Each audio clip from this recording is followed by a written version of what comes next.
For 60 years, scientists told the same story about the Japanese people.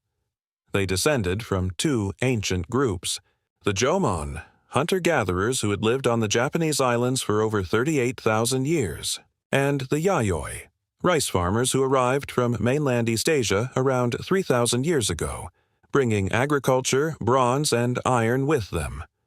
Two groups, two origins. The story seemed complete.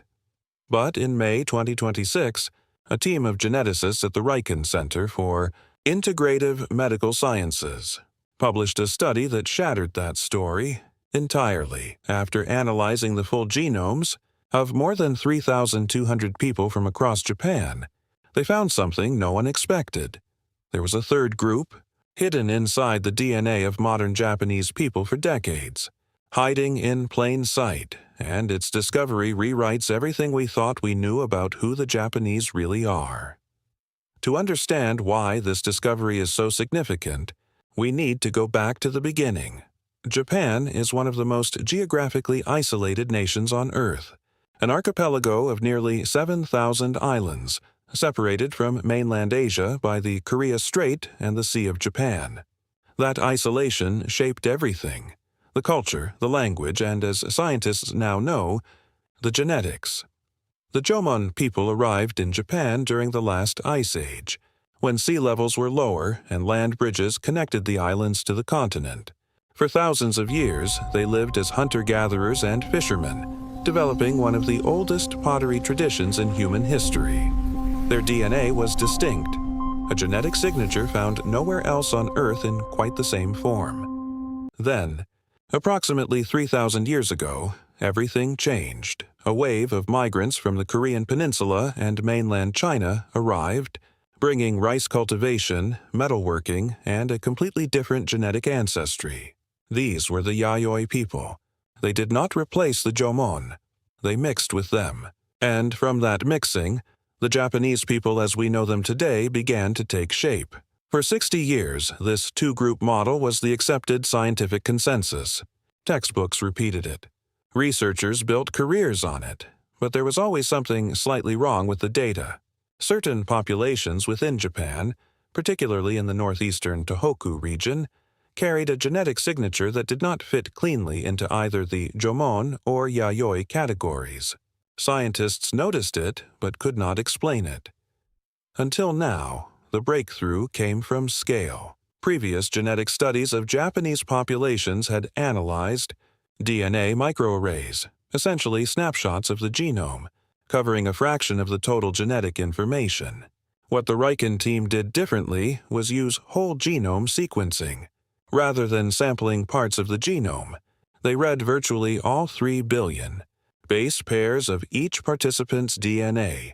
That is 3,000 times more data than previous approaches. When they mapped the results across Japan, from Hokkaido in the north to Okinawa in the south, 3 distinct genetic clusters emerged. The first was strongest in Okinawa, in Japan's southwest. This cluster carried the highest proportion of ancient Jomon ancestry.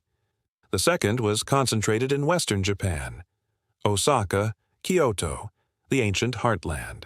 This cluster showed strong Yayoi ancestry from East Asian migrants, but the third cluster was unexpected. It was concentrated in the Tohoku region of northeastern Honshu, and it did not match either Jomon or Yayoi ancestry profiles.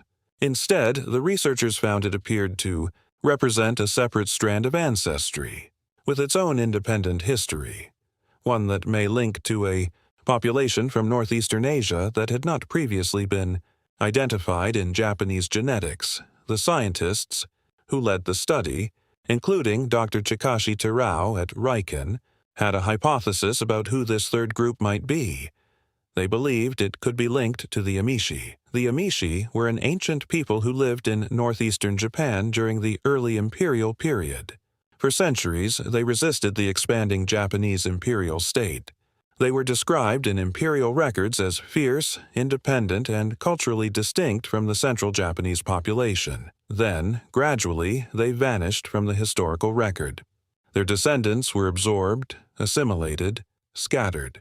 and eventually their very existence was forgotten by mainstream history. But their DNA, it appears, never disappeared. It was there all along, quietly passed down through generations of northeastern Japanese families, waiting for scientists with powerful enough tools to find it. But the hidden third ancestry was not the only extraordinary finding inside those 3,000 genomes.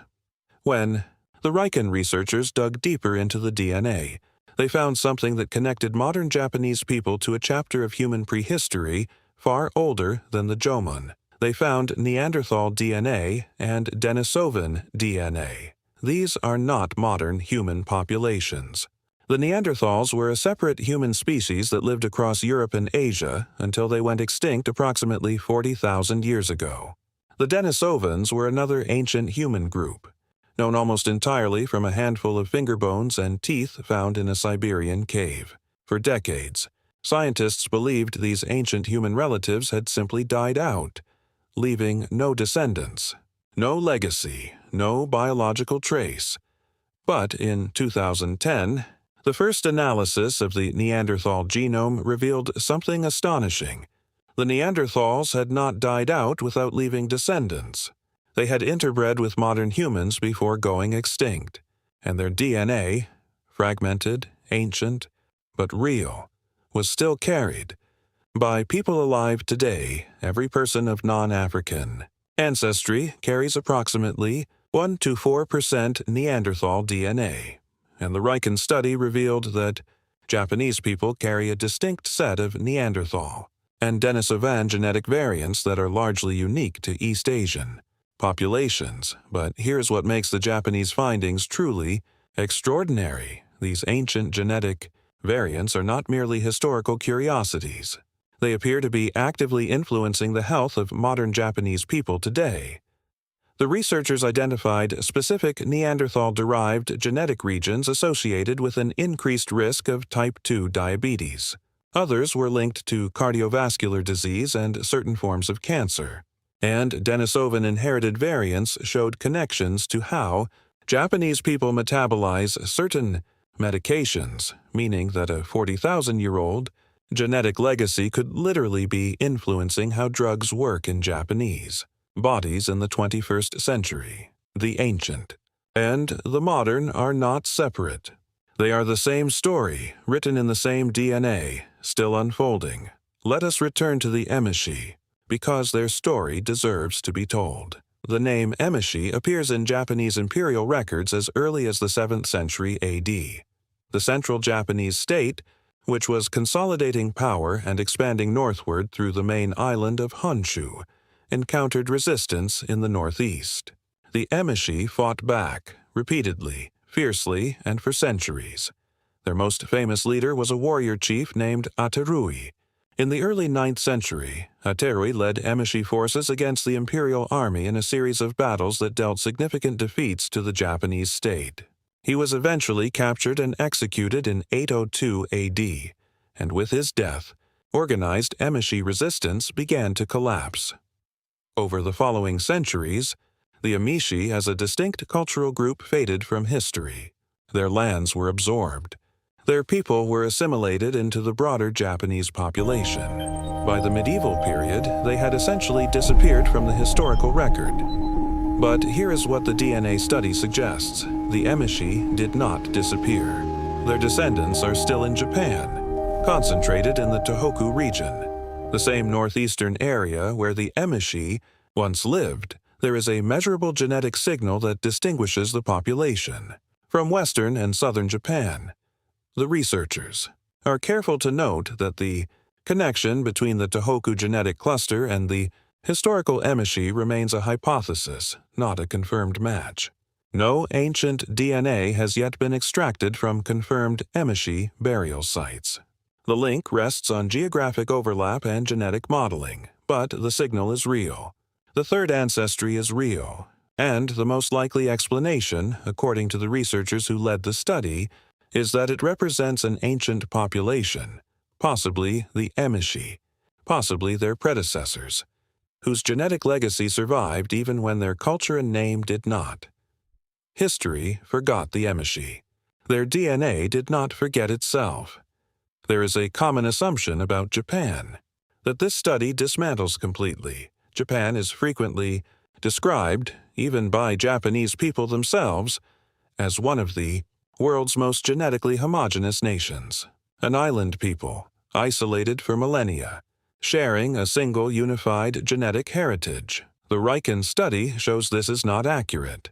The Japanese population is not as genetically homogeneous as everyone thinks, said Dr. Chikashi Terao directly, and the data supports him. Within Japan, there is measurable genetic variation by region, a north-south gradient shaped by thousands of years of different migration histories, population mixtures, and ancient groups whose identities have been lost to time.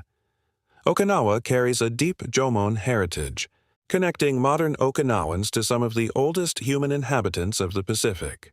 Western Japan carries the strongest Yayoi signal, reflecting the ancient agricultural expansion from the Korean Peninsula.